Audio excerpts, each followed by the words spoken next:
शांति। आज 5/10/2024 महावाक्य। मीठे बच्चे, बाबा आया है तुम बच्चों से दुख धाम का संन्यास कराने। यही है बेहद का संन्यास।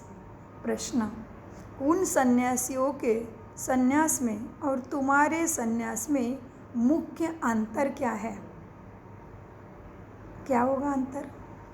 जंगल में जाते हैं और हम दुनिया का संन्यास करते हैं। और हम घर घर से दूर गए, सन्यासी घर बार छोड़ के चले गए। हम लोग को घर बार में रहने की सबके बीच में, तकलीफ के बीच में, जैसे भी लोग हैं, विकारी है शरीर से भी अलग। जी, शरीर भी मेरा नहीं। इस वैराग्य वृत्ति से, इस देही अभिमानी वृत्ति से रहते हैं। सो बाबा का उत्तर देखते हैं। वो सन्यासी घर बार छोड़कर जंगल में जाते हैं, लेकिन तुम घर बार छोड़कर जंगल में नहीं जाते हो। घर में रहते हुए सारी दुनिया को कांटों का जंगल समझते हो। तुम बुद्धि से सारी दुनिया का संन्यास करते हो। बुद्धि से माना इस दुनिया में एवं इस शरीर में कोई लोभ मोह नहीं है, अहंकार नहीं है। इस तरह से ओम शांति। ओम शांति बोलते हैं क्या भाव होना चाहिए? शब्दों के साथ साथ अंदर चित्र बनना चाहिए। मैं शांति धाम का, शांति स्वधर्म में स्थित होने वाला, शांति सागर की लाडली संतान, शांति स्थापन करने धरा पे आई हूँ। इसी भाव से ओम शांति बोलना है। जैसे भारत बोलते ही कुछ ना कुछ याद आता है, घर आएगा, कुछ तो आएगा, वैसे खाली खाली शांति ओम शांति नहीं बोलना। सो बाबा कहते हैं ओम शांति। रूहानी बाप रूहानी बच्चों को रोज रोज समझाते हैं, क्योंकि आधा कल्प के बेसमझ है ना, तो रोज रोज समझाना पड़ता है। पहले पहले तो मनुष्य को शांति चाहिए। आत्माएं असूल रहने वाली है शांति धाम की। बाप तो है ही सदैव शांति का सागर। कितने भाग्यशाली हम। भगवान रोज रोज समझा रहा है, क्योंकि हम 63 जन्मों से ना समझ, बेसमझ बन गए हैं। सो बाबा कहते हैं अभी तुम शांति का वर्षा प्राप्त कर रहे हो। कहते हैं ना शांति देवा, अर्थात हमको इस सृष्टि से अपने घर शांति धाम में ले जाओ। शांति का वर्षा दो। देवताओं के आगे अथवा शिव बाबा के आगे यह जाकर कहते हैं कि शांति दो। क्यों कहते बाबा के सामने जाके शांति दो? क्योंकि दुख धाम में पड़े हैं, दुख में हैं। और जिसके पास होगा उसको ही मांगेंगे ना। वो है शांति का सागर है। क्योंकि शिव बाबा के पास जाकर शांति दो, शांति दो कहते हैं। देवताओं के आगे भी कहते हैं, शिव बाबा के आगे यह जाकर कहते हैं कि शांति दो, क्योंकि शिव बाबा है शांति का सागर। अभी तुम शिव बाबा से शांति का वर्षा लेते हो, बाप को याद करते हो। करते हो क्या? मुरली में आने से वाह वाह वाह, बाहर जाने से बहुत अच्छा। आप सभी हो, एक दिन भी मुरली नहीं मिस की। बहुत अच्छा, बहुत अच्छा। मधुबन सफल हो रहा है। आप हो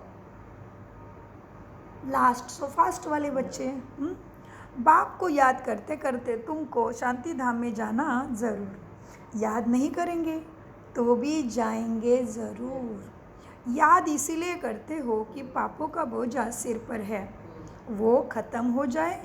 होगा पापों का बोझा ख़त्म बाबा को याद करने से, क्योंकि बाबा है। जाना तो सभी को है, पर हम जो पापों का बोझा है उसको उतारने के लिए बाबा को याद करना पड़ेगा। याद माना कनेक्शन। कनेक्शन आत्मा का साबुन है, क्योंकि बाबा वैद्यनाथ शांति का सागर और पाप कटेश्वर है। तो जिसके साथ हम मन से कनेक्ट हो जाते हैं, उसके वाइब्रेशंस, उसकी ताकत हमें मिलती है। सो बाबा कहते मीठे बच्चों, याद करना है। पापों का बोझा सिर पर है, वो ख़त्म हो जाए, शांति और सुख मिलता है। एक बाप से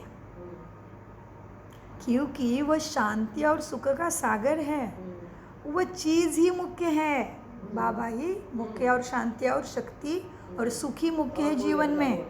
जी, कितने भी पैसे वाला है, मन में शांति होगी नहीं है, गारंटी नहीं है। पैसा हो, ओहदा हो, कुछ भी हो, लेकिन सबको ही सुख शांति मिली है पैसे से, प्रॉपर्टी से, बड़े बड़े ओहदे से नहीं हुआ है, नहीं हुआ है। की बीमारी है। इसीलिए हर कोई भगवान के पास मांग ही रहा है, मतलब खाली है, और मांग रहा है मतलब मिलती होगी। शांति और सुख मिलता है एक बाप से, क्योंकि वह सुख और शांति का सागर है। वह चीज़ ही मुख्य है। शांति को मुक्ति भी कहा जाता है, और फिर जीवन मुक्ति और जीवन बंद भी है। शांति क्या है? जीवन मुक्ति भी है, जीवन बंद भी है।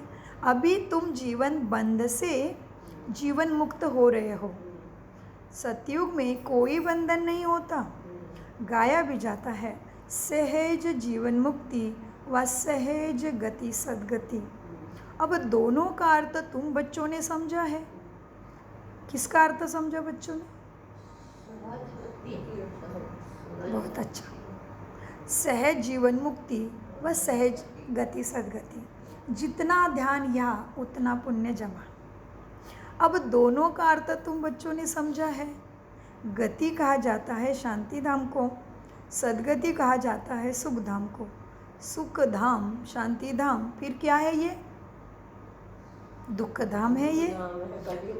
जी, तुम यहाँ बैठे हो, बाप कहते हैं, जी बाप कहते हैं बच्चे शांति धाम घर को याद करो। आत्माओं को अपना घर भूला हुआ है। भूले हो घर को? ऊपर है तुम्हारा घर, आपका उधर है, भूले हो घर को? हाँ, कहाँ है घर? शांति धाम। हम कहाँ के रहने वाले सब भूल गए हैं। यहाँ पे मेरा कुछ है ही नहीं, प्रकृति ने दिया शरीर, सारा कुछ दिया है वो परमात्मा की प्रॉपर्टी, ब्रह्मा की लैंड है। ब्रह्मा को सृष्टि का अधिपति माना जाता है, तो हमारा कुछ है ही नहीं। सो बाबा कहते बच्चे शांति धाम तुम्हारा घर है। हाँ, आत्माओं ने अपने घर को भूला हुआ है। बाप आकर याद दिलाते हैं, समझाते हैं, हे रूहानी बच्चों, तुम घर जा नहीं सकते जब तक मुझे याद नहीं करेंगे। इसलिए किसी का प्राण तन से निकलने वाला है, पीड़ा में, तो कहते भगवान को याद करो, भगवान को याद करो। हाँ, याद से ही तुम्हारे पाप भस्म हो जाएंगे, आत्मा पवित्र फिर अपने घर जाएगी। तुम बच्चे जानते हो ये अपवित्र दुनिया है, एक भी पवित्र मनुष्य नहीं यहाँ। पवित्र दुनिया को सतयुग, अपवित्र दुनिया को क्या कहेंगे? अपवित्र दुनिया को क्या कहेंगे? कलयुग। राम राज्य और रावण राज्य यहाँ है। रावण राज्य से अपवित्र दुनिया स्थापन होती है। यह बना बनाया खेल है। यह बेहद का बाप समझाते हैं। उनको ही सत्य कहा जाता है। किसको सत्य? किसको कहा? बाप को। जी, सत्य बातें तुम संगम पर ही सुनते हो, फिर तुम सतयुग में जाते हो। द्वापर से फिर रावण राज्य शुरू होता। रावण अर्थात आसुर ठहरा। आसुर कभी सत्य नहीं बोल सकते, इसलिए इसको कहा जाता है झूठी माया, झूठी काया। आत्मा भी झूठी है तो शरीर भी झूठा है। आत्मा में संस्कार भरते हैं ना, 4 धातुएं है ना, सोना, चांदी, तांबा, लोहा, सब में खाद निकल जाती है याद से। बाकी सच्चा सोना तुम बनते हो, वो भी कौन से बल से? योग बल से। बहुत सुंदर। तुम जब सतयुग में हो तो सच्चा सोना ही हो, फिर चांदी पड़ती है तो चंद्रवंशी कहा जाता है। तभी फिर तांबे की, लोहे की भी खाद पड़ती है, माना द्वापर कलयुग में पहुंच जाते हो। फिर योग से तुम्हारे में जो चांदी, तांबा, लोहा की मिलावट हो गई है, खाद पड़ी है, वो निकल जाती है। पहले तुम सब आत्माएं शांति धाम में हो, फिर पहले पहले आते हो सतयुग में, तो उसको कहा जाता है गोल्डन एज। तुम सच्चा सोना हो क्या नहीं अभी तक? क्या अब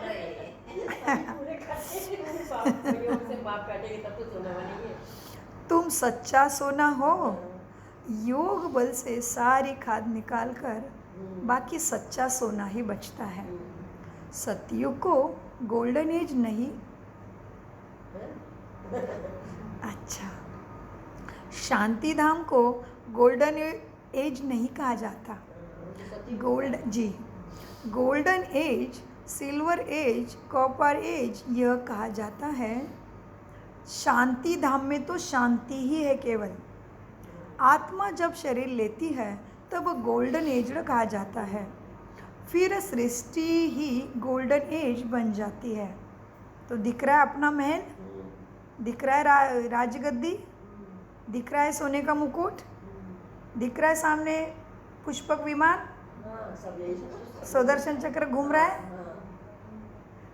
सो बाबा कहते हैं मीठे बच्चों, शांति धाम में तो शांति, फिर सृष्टि ही गोल्डन एज बन जाती है। सतो प्रधान 5 तत्वों से शरीर बनता है। आत्मा सतो प्रधान है तो शरीर भी सतो प्रधान है। आत्मा अंडरलाइन, आत्मा सतो प्रधान है तो शरीर भी सतो प्रधान है। अगर आत्मा में थोड़ी भी खाद रही, विकार रहे, तो फिर नहीं आ पाएंगे सतयुग में। बाबा कहते हैं आत्मा सतो प्रधान बनती तो शरीर भी सतो प्रधान मिलता। फिर पिछाड़ी में आकर आयरन एजड शरीर मिलता है, क्योंकि आत्मा में खाद पड़ती है। किसकी खाद पड़ी आत्मा में? विकारों की। कौन से है भूत? जी, इसीलिए नवरात्रि चल रही है और देवी माँ के पैरों में राक्षस को दिखाते हैं, वो भी काला। क्यों? क्योंकि ये विकारों से सुख मिलना नहीं है, काल ही पीछे लगेगा। अमर दुनिया में जा नहीं सकते। आप विकारों को यूज करोगे नहीं।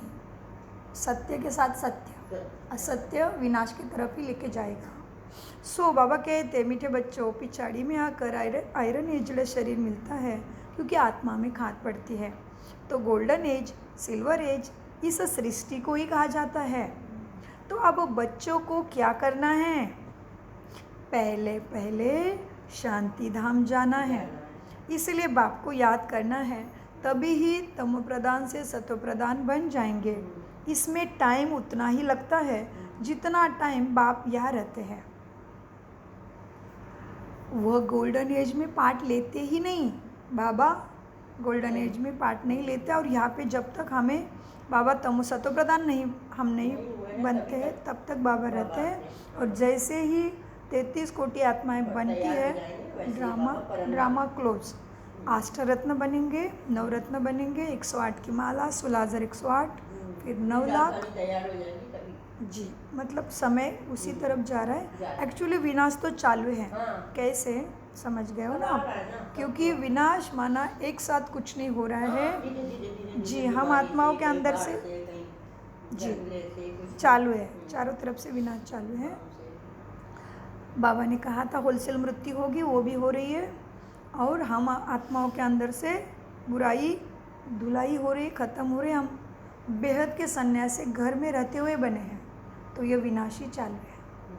मीठे बच्चों, अब क्या है, जब शरीर, तो आत्मा को जब शरीर मिलता है तब कहा जाता है ये गोल्डन एजड जीवात्मा है। ऐसे नहीं कहेंगे गोल्डन एजड आत्मा है, जीवात्मा कहेंगे। नहीं, गोल्डन एजड जीवात्मा फिर सिल्वर एजड हो जाती है।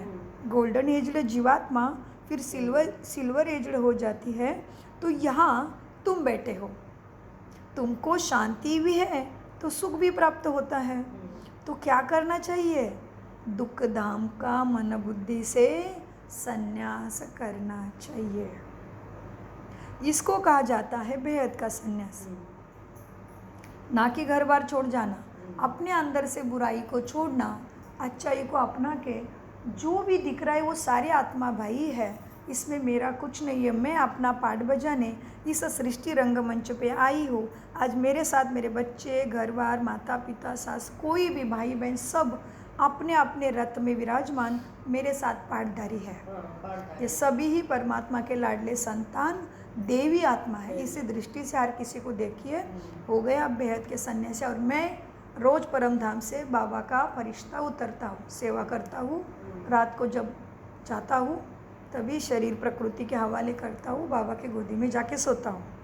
इसी भावना से हम आगे बढ़ेंगे। बाबा कहते मीठे बच्चों, हाँ देखो, इसको कहा जाता है बेहद का सन्यास। उस सन्यासियों का यह क्या है? उस सन्यासियों का हद का सन्यास। घर बार छोड़ जंगल में जाते हैं। उनको यह पता नहीं कि सारी सृष्टि ही तो जंगल है, यह कांटों का जंगल है। यह है कांटों की दुनिया, माना दुराचारी, पापाचारी, भ्रष्टाचारी, विकारी, स्वार्थ ही स्वार्थ सब तरफ। रिश्ते नाते भी कितना देर सुख देंगे आपको? जब तक आप उनके अकॉर्डिंग चलते हो, जब तक आप थोड़े उनके काम के हो, उनके इच्छा अनुसार आपका चलन है, तो आप उनके प्यारे हैं। नहीं तो आप कोई किसी के प्यारे नहीं हो। केवल परमात्मा की वजह से हमें निस्वार्थ प्यार यहाँ कोई नहीं कर सकता, कर ही नहीं पाएगा, क्योंकि टाइम ही वो नहीं है। सभी खाली है आत्माएं। मीठे बच्चों, सारी दुनिया ही जंगल है। घर बार छोड़ जंगल में जाते हैं क्योंकि उनको पता नहीं सारी सृष्टि ही कांटों का जंगल है। यह कांटों की दुनिया, वह है फूलों की दुनिया। कहाँ है फूलों की दुनिया? सतयुग में फूलों की दुनिया। हाँ, भला संन्यास करते हैं वह, परंतु फिर भी कांटों की दुनिया में ही रहते हैं। शहर में, जंगल में शहर से दूर दूर जाकर रहते हैं।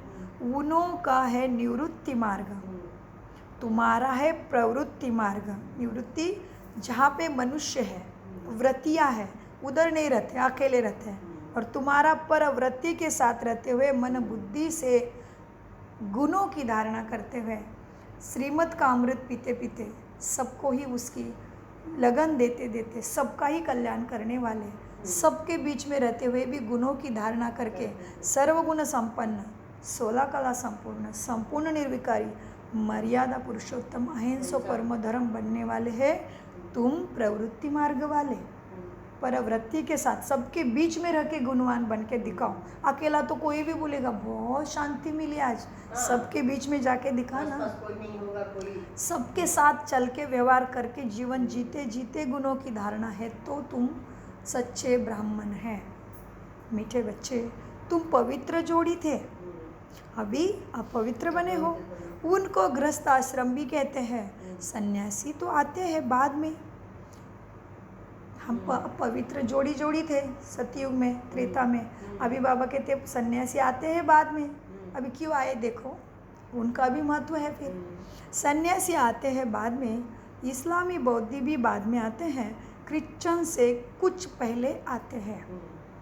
तो यह झाड़ भी याद करना है। कौन सा झाड़?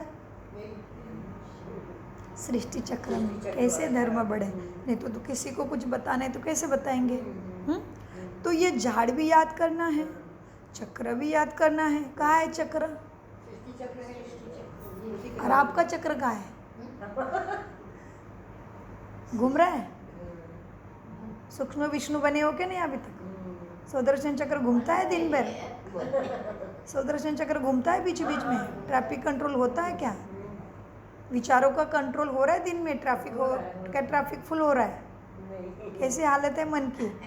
बीच बीच में बाबा आता है, आना ही चाहिए। एवं आज तो बाबा कहते 8 घंटा याद करना ही चाहिए। सो इसीलिए भक्ति में अजप जप का महत्व है। एक भी श्वास मेरा श्रीमत के बिना नहीं जाए। सो बाबा कहते बच्चे देखो क्या है, यह झाड़ भी याद करना है, चक्र भी याद करना है। बाप कल्प कल्प आकर कल्प वृक्ष की नॉलेज तुम्हें देते हैं। क्यों? क्योंकि खुद ही बीज रूप है, सत्य है, चैतन्य है। इसीलिए कल्प कल्प आकर कल्प वृक्ष का सारा राज तुम्हें समझाते हैं। तुम आत्मा हो, वो आत्मा, तुम आत्मा हो, परंतु तुमको जी स्मृति रहनी चाहिए कि तभी गुणों की धारणा होगी। स्मृति रही रहेगी तो धारणा नहीं, देहाभिमान ही आ जाएगा। मैं सुजाता हूँ, मैं मम्मी हूँ, मैं बहन हूँ, मैं बहू, यही याद आएगा। फिर आत्मा रहने से मैं परमधाम की हूँ, मेरा पाठ यहाँ चल रहा है, मुझे श्रेष्ठ पाठ बजाना है क्योंकि मेरा पाठ रिपीट होता है। अभी मैं जैसे करूँगी वही रिपीट होगा, इसलिए मुझे अलबेला नहीं बनना, क्योंकि मुझे ऑलरेडी इशारा दिया हुआ है परमात्मा ने। बच्चे आगे जाके तेरे को थोड़ा सा क्या बोलते हैं उसको, खड्डा ही बोलते हैं ना, गड्ढा मिलेगा, तो मुझे तो सवर के चलना चाहिए ना। मुझे ऑलरेडी मिला, ये इतने भाग्यशाली है। दुनिया को तो मालूम ही नहीं है क्या होने वाला है, तो वो कितने बेचारे, मतलब बेचारे ही एकदम, उनको चारा ही नहीं मिला दुख से बाहर निकलने का। तो हम बहुत भाग्यशाली हैं, पदम पदम भाग्यशाली। हर स्टेप पे क्या क्या होने वाला है पहले से पता है। जैसे कोरोना ना हो इसलिए ले लिया ना वैक्सीन। जी बहुत भाग्यशाली हम, बहुत ही। हमारा जैसा भाग्य सबको प्राप्त हो और जल्दी से जल्दी ये दुनिया सुखमय बन जाए।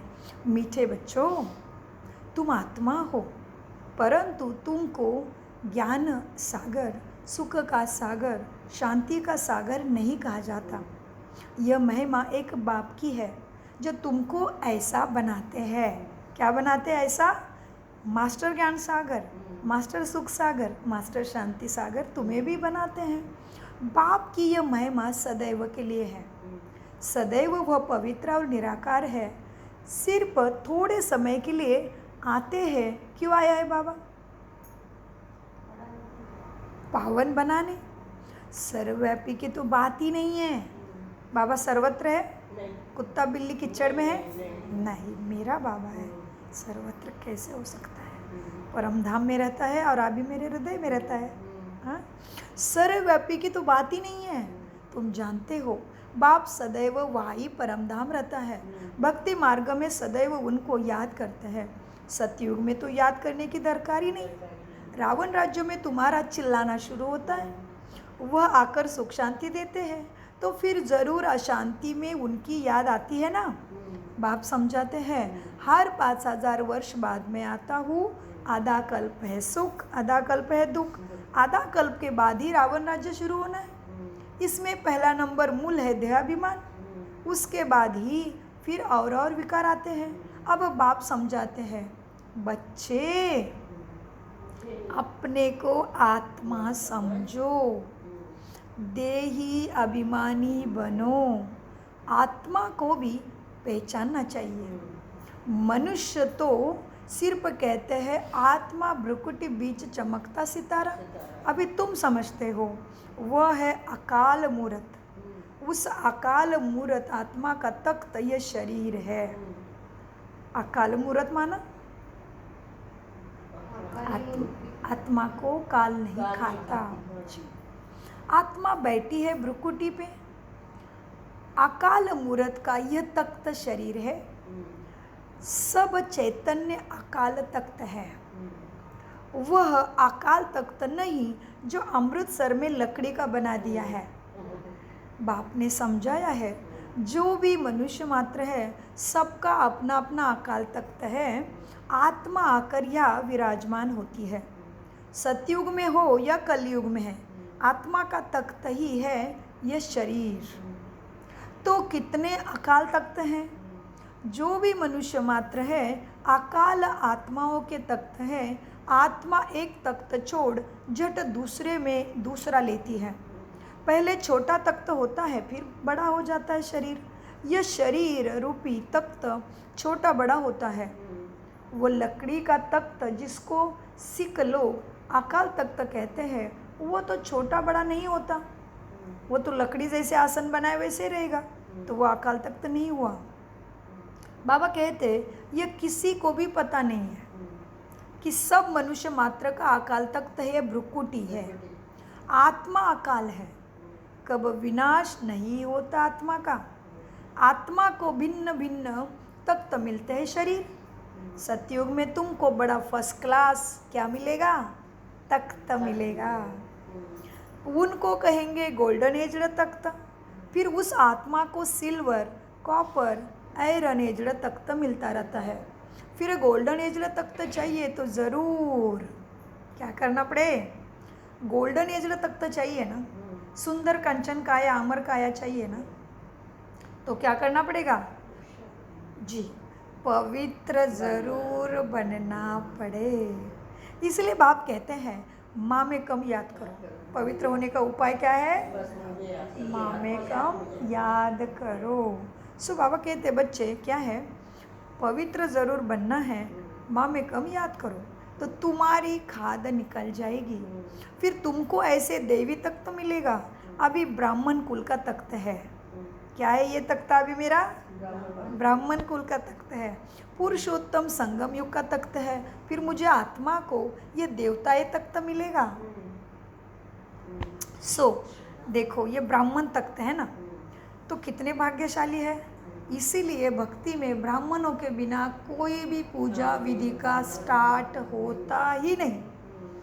एवं अभी ये भारत के रिचेस्ट कौन है, अंबानी जी, उनके घर में गणपति बैठता है, फिर भी पंडित के बिना कुछ भी नहीं, उसको पीछे खड़ा रहना पड़ता है, ब्राह्मण पहले।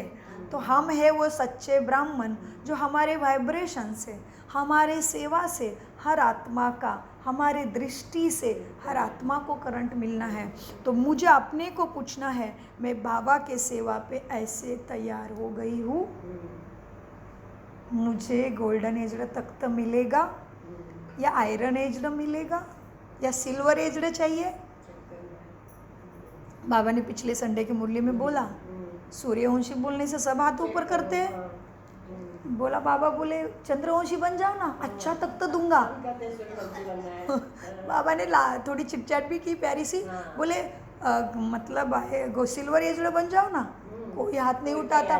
बाबा कहते हम बहुत अच्छा तख्त देंगे, कोई हाथ नहीं उठाता। तो बाबा कहते मीठे बच्चे क्या है, अब अभी ब्राह्मण कुल का तख्त है, पुरुषोत्तम संगम युग का तख्त है, फिर मनुष्य आत्मा को ये देवताई तख्त मिलेगा। ये बातें दुनिया में कोई मनुष्य नहीं जानते, ब्राह्मण जानते हैं। मनुष्य मन के वश है, अभी भी मन को वश नहीं कर पा रहा है, मन का ही मैं आत्मा मालिक हूँ उसको पता ही नहीं है। तो बाबा कहते बच्चे क्या कहा बाबा ने अभी, यह बातें दुनिया के मनुष्य नहीं जानते। देह अभिमान में आने के बाद एक दो को दुखी देते हैं, इसलिए उनको दुखधाम कहा जाता है। अब बाप बच्चों को समझाते हैं शांति धाम को याद करो। किसको, क्या घर को, इंडिया में मेरा घर 4 मंजिली है 5 मंजिली है, ये मेरा वो मेरा है, मेरा कह के वाणी को अशुद्ध करना ही नहीं है, बाबा का है।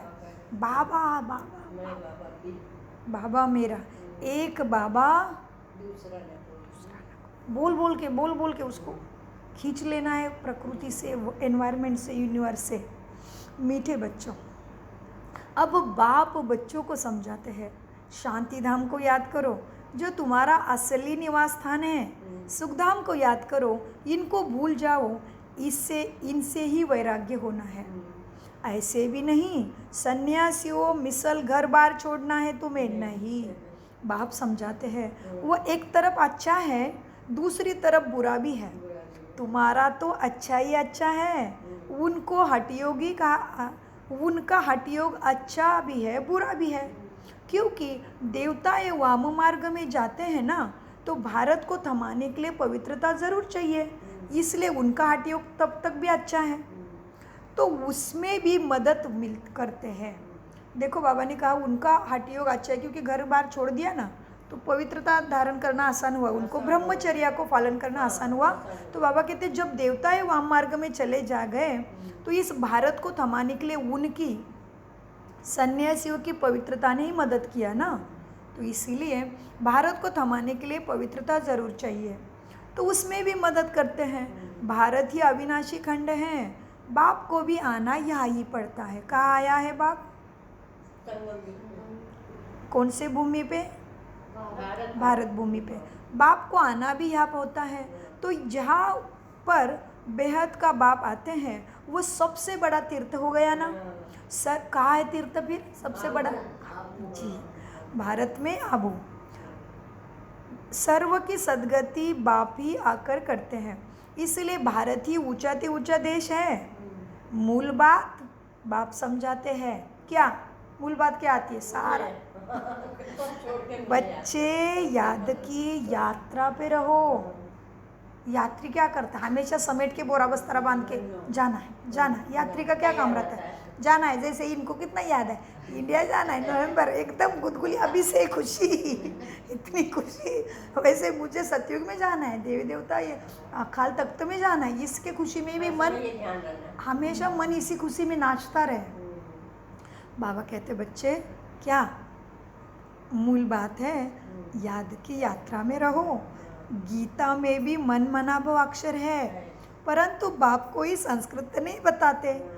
बाप मन मनाभव का अर्थ बताते हैं। देह के सब धर्म छोड़ अपने को आत्मा निश्चय करो। आत्मा अविनाशी है, वह कभी छोटी बड़ी नहीं होती।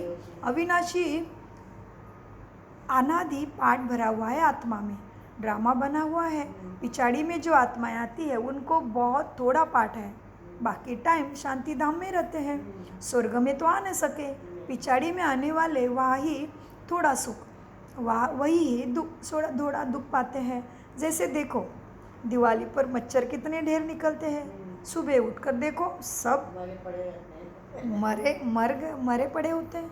तो मनुष्य का भी ऐसा ही है, पिछाड़ी में आने वाले कि क्या वैल्यू रहेगी। जैसे जानवर मिसल ठहरे, तो इसीलिए किसी का व्यवहार देख के मन में चिंतन नहीं करो कि ऐसे कैसे किया, इतना कैसे दुख दिया, इतना कैसे अत्याचारी, इतना कैसे दुख दिया, क्या भला। कितनी गंदी गंदी बातें इंडिया में हो रही ना। तो कभी भी ऐसा सोच के वो आत्मा के बुरे कर्म में भागीदारी नहीं बनना है। जैसे कि कैसे हुआ, क्यों हुआ, यह प्रश्न में दूसरी आत्मा का व्यवहार देख के जाओगे, उसके बुरे कर्म के भागीदारी तुम बैठे बैठे बन गए। इसलिए ब्राह्मणों का काम है, ब्राह्मणों का काम है कहीं से भी बुरा सुना, कुछ भी सुना, बाबा से उसको शक्ति दो, उसको सद्गति आ रही है, उसको कल्याण हो रहा है, मुक्ति जीवन मुक्ति उसको मिल रही है, वो भला मनुष्य है, वो भला व्यक्ति है, वो भली आत्मा है, यही हमारा काम है। तो बाबा खुश। तो हमने 1 गुना किया, बाबा से रिटर्न 1000 गुना। सो यही गुह्य राज है। इसलिए हमें किसी के, इसलिए बाबा ने क्या उनकी वैल्यू होगी, मतलब वो क्या व्यवहार करेंगे, उनसे क्या एक्सपेक्टेशन करना कि अच्छा व्यवहार करें ये लोग हमसे, ये ऐसे ही करेंगे क्योंकि लास्ट वाली आत्मा है। सो बाबा कहते हैं देखो अब तो मनुष्य के भी ऐसे ही पिछाड़ी में आने वाले की क्या वैल्यू रहेगी। एक तो वैल्यू, मोरल वैल्यूज़ माना ही सद्गुणों की धारणा होती है। सो बाबा कहते हैं उनकी क्या वैल्यू रहेगी। हाँ, जैसे जानवर मिसल ठहरे, आ गई ना बात, तो उनका व्यवहार देख के हमें सद्भावना ही देना हमारा कर्तव्य है। सो जैसे जानवर मिसल ठहरे तो बाप समझाते हैं यह सृष्टि चक्र कैसा फिरता है। मनुष्य सृष्टि रूपी झाड़ छोटे से बड़ा, बड़े से फिर छोटा कैसा होता है, बाप समझाते हैं। सतयुग में कितने थोड़े मनुष्य, कलयुग में कितने वृद्धि हो, झाड़ बड़ा हो जाता है मनुष्य सृष्टि का। मुख्य बात बाप ने इशारा दिया है, मुख्य बात बाप ने इशारा दिया।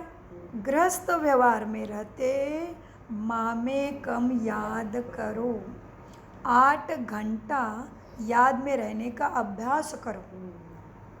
टीचर बाबा कितने नाते हैं रिश्ते मेरे बाबा से, मुख्य ना रिश्ते बताओ बाबा से, मुख्य। तो ये टीचर बन के बता रहा है ये अभ्यास करो, एग्ज़ाम आएगी, पास चाहिए, मार्क्स चाहिए, ट्रॉफी चाहिए, अगले क्लास में जाना है तो ये अभ्यास करो। तो टीचर बता रहा है मुख्य बात बाप ने इशारा दिया है, गृहस्थ व्यवहार में रहते माँ में कम याद करो, 8 घंटा याद में रहने का अभ्यास करो। याद करते करते अकरीन पवित्र बन बाप के पास चले जाएंगे तो स्कॉलरशिप भी मिलेगी। चाहिए ना स्कॉलरशिप। आजकल भी बच्चे स्कॉलरशिप बोलने से कितना लगन से पढ़ाई करते हैं, भी तो उनको डाइवर्ट करने वाली कितनी चीज़ें आ गई है दुनिया में। आजकल स्टूडेंट का हाल बड़ा ख़राब है। एक्चुअली स्टूडेंट का भी नहीं, माता पिता को भी कार्य होते ही फ़ोन पे बैठते हैं, तो बच्चे भी वही करते हैं। पहले क्या करते थे, कार्य होती टीवी, अभी कार्य खत्म होते ही माता पिता ही फ़ोन नहीं छोड़ रहे रात रात भर, तो बच्चे क्या करेंगे, वही वाइब्रेशंस है। तो जैसे कि उत्कर्षा जी का अच्छा प्रोग्रेस हो रहा है उसका, उनको हॉस्टल से भी निकाल के लाया, तो उनको सब चीज़ की वैल्यू भी पता चली, क्या होता है घर सब, तो बड़े स्मार्ट हो गए हैं। तो उनको KIS में डाला है, तो उनके उधर स्कॉलरशिप मिलती है, लेकिन उसके लिए स्कोर का लिमिट है। तो उनके मन में वही है अभी कि मैं स्कॉलरशिप प्राप्त करके ही रहूँगी, तो लक्ष्य पकड़ा है तो पढ़ाई उसी की तरफ से चल रही है। तो ऐसे नहीं, हाँ जी, लक्ष्य चाहिए, तो उसके कुछ तो चाहिए ना कि मुझे ये हासिल करना है, तो ऐसे होना चाहिए, प्लान होना चाहिए। मुझे कुछ हासिल करने की, अच्छी चीज़ें हासिल करने के पीछे उमंग होना चाहिए। जैसे आमिर बाबा ने दिया है, लक्ष्मी नारायण, नर से नारायण, नारी से श्री लक्ष्मी, तुम्हें बनना ही है, तो इस तरह से। तो इसीलिए अच्छे से पढ़ाई करते हैं ना। तो इससे पूर्व क्या होता था, छोटे थे हॉस्टल में डालने से पहले बड़ा तकलीफ होता था हमें बार बार बताना। अभी तो आनंद ही आनंद है, हम नहीं है तो भी अच्छे से चल रहा है सब, स्कोर भी उनका ऊपर जा रहा है, सर्टिफिकेट लेके आए हैं, आते ही दिखा दिया, मम्मा ये। मैंने बोला शुक्र है बाबा, हम तेरे साथ, तू इधर देख ले। ओके, सो बाबा कहते बच्चे क्या है, तुम पवित्र बनोगे गृहस्थ व्यवहार में रहते ही, और मुझे याद करोगे, मामे कम याद करोगे, तो क्या होगा, स्कॉलरशिप भी मिलेगी, माना एक का पदम गुना, और मेरे कैपेसिटी से ज़्यादा देगा वो। हम सोच रहे हाँ ठीक है, लक्ष्मी नारायण के राजधानी में कहीं आएंगे, अरे वो तो लक्ष्मी नारायण का तुम्हें देगा आसन, इसको कहते हैं स्कॉलरशिप। सो बाबा कहते हैं हाँ, पाप अगर रह जाएंगे, याद नहीं करेंगे तो टाइम तो पता नहीं किधर से कब उड़ना है, तो रह जाएगा ऐसा ही, फिर संस्कार कहीं पे छुपा। तो बाबा इसलिए कहते हैं, और वैसे भी यही चिंतन करो, प्रकृति माँ को वही वाइब्रेशन भेजो, मुझे इसी तन में संपन्न होना ही है, फिर उसकी जिम्मेदारी है, विचार तो मैंने भेज दिया। सो बाबा कहते हैं बच्चे क्या है, अब सतयुग में कितने थोड़े मनुष्य, कलयुग में कितने वृद्धि को झाड़ पाता है मनुष्य सृष्टि का। मुख्य बात बाप ने इशारा दिया है, गृहस्थ व्यवहार में रहते मामे कम याद करो, 8 घंटा याद में रहने का अभ्यास करो, याद करते करते आखिरीन पवित्र बन बाप के पास चले जाएंगे, तो स्कॉलरशिप भी मिलेगी। पाप आत्मा में अगर पाप रह जाएगा तो फिर जन्म लेना पड़ेगा, मनुष्य का ही सजाएं खाते हैं, फिर पद भी कम हो जाता है, फिर हिसाब किताब चुकतू तो सबको ही करना है। सो किसी के पीछे क्या, किसी के पीछे क्या, वो आएगा। किसी का दुख तो देखा नहीं जाता, तो भी हमें मालूम है कि मैं दुखी होके कोई फ़ायदा नहीं, एवं मैं बाबा की याद में स्थित होकर थोड़ा सा कुछ चिंतन करके उसको सकाश दूंगी तो ज़रूर उसका फ़ायदा है। नहीं तो हमें दुख होता है, एवं आंखों में पानी भी आता है कि हे बाबा कैसे इतने बच्चे एक साथ जल गए, क्या कर्म किया होगा। एक ही उम्र, एक ही लक्ष्य, स्कूल ही जा रहे थे, कैसा कर्म किया होगा। फिर मन ने बोला नहीं कैसा क्या, तेरा रोल ही नहीं है सोचने का, सीधे बाबा के साथ कनेक्ट होके वो गई हुए आत्माओं को शांति और माता पिता को शक्ति देना तेरा रोल है, तेरा रोल ही नहीं है। नहीं तो फिर अवज्ञा हो जाएगी, ऐसे सोचते रहेंगे तो श्रीमत क्या हो गया, हो गई। बाप हमसे क्या चाहता है और उसने क्यों चाहता है, क्योंकि हम काबिल है और उसने दिया है, तो जिसकी झोली में वो जरूर दूसरे को बांटे बिना रह सकता है क्या। मनुष्य का स्वभाव ही है। जैसे देखो तुम रास्ते से जा रहे हो और कोई गिर रहा है तो थोड़े विचार करोगे, अरे कैसे चल रहा था, क्यों गिर गया, तुरंत जाके पकड़ोगे उसको, उठाओगे, लगा तो नहीं ना। ये मनुष्य का व्यवहार है। तो यही है, दुख सबका देख के हमें उठाना है सबको। बच्चे इस समय देखेंगे भारतवासियों से क्रिश्चियन की संख्या ज़्यादा है। हाँ, सबको हिसाब किताब चुकतो करके जाना ही है। जो भी मनुष्य मात्र है अभी तक भी जन्म लेते रहते हैं। फिर क्या हुआ, क्रिश्चियन की बात बाबा बता रहे हैं। हाँ, बाबा ने क्रिश्चियनों को अच्छा बोला है, ठीक है। इस समय देखेंगे भारतवासियों से क्रिश्चियन की संख्या ज़्यादा भी है, फिर वो सेंसिबल भी है। भारतवासी तो 100% सेंसिबल थे, सो अब फिर नॉन सेंसिबल बन गए हैं, क्योंकि यही 100% सुख पाते हैं, फिर वही 100% दुखी भी होते हैं। वह तो आते ही है पिछाड़ी में। कौन? क्रिश्चियन। अंग्रेजी सारे जो क्रिश्चियन है वो सारे पिछाड़ी में आए, रिच भी है और उनके अंदर अभी भी यूनिटी है और अपना धर्म बढ़ा भी रहे हैं। बहुत सारे कन्वर्ट भी कर रहे हैं ना। तो बाबा आगे उसी बात को बताते हैं। बाबा कहते बाप ने समझाया है। क्रिश्चियन डायनेस्टी का श्री कृष्ण डायनेस्टी से कनेक्शन है। क्रिश्चियन ने राज्य छीना, फिर क्रिश्चियन डायनेस्टी से राज्य मिलता है। बाबा ने कितनी अच्छी बात बताई। बाप ने समझाया है क्रिश्चियन डायनेस्टी का श्री कृष्ण डायनेस्टी से कनेक्शन है, क्योंकि सबको मालूम है क्या हुआ था।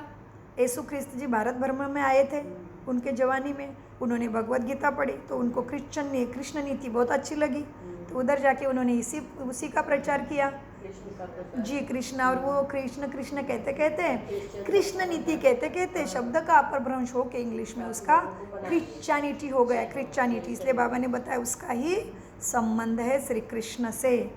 इसलिए God is one, God is light, God is truth, ये सारी बातें तो भगवत गीता में दी हुई है जी। और उंगली ऊपर है उसकी। मीठे बच्चों, क्रिश्चियन डायनेस्टी का श्री कृष्ण डायनेस्टी से कनेक्शन है। क्रिश्चियन ने राज्य छीना, फिर क्रिश्चियन डायनेस्टी से राज्य मिलता है। इस समय क्रिश्चियन का जोर है, उन्हों को भारत से ही मदद मिलती है। अभी भारत भूख मरता है तो रिटर्न सर्विस हो रही है। यहाँ तो बहुत धन, बहुत हीरे जवाहरात आदि वो लेके गए हैं, है ना। भारत को लूटा है ना उन्होंने, हाँ, तो अभी फिर वापस दे रहे हैं किसी न किसी कारण से।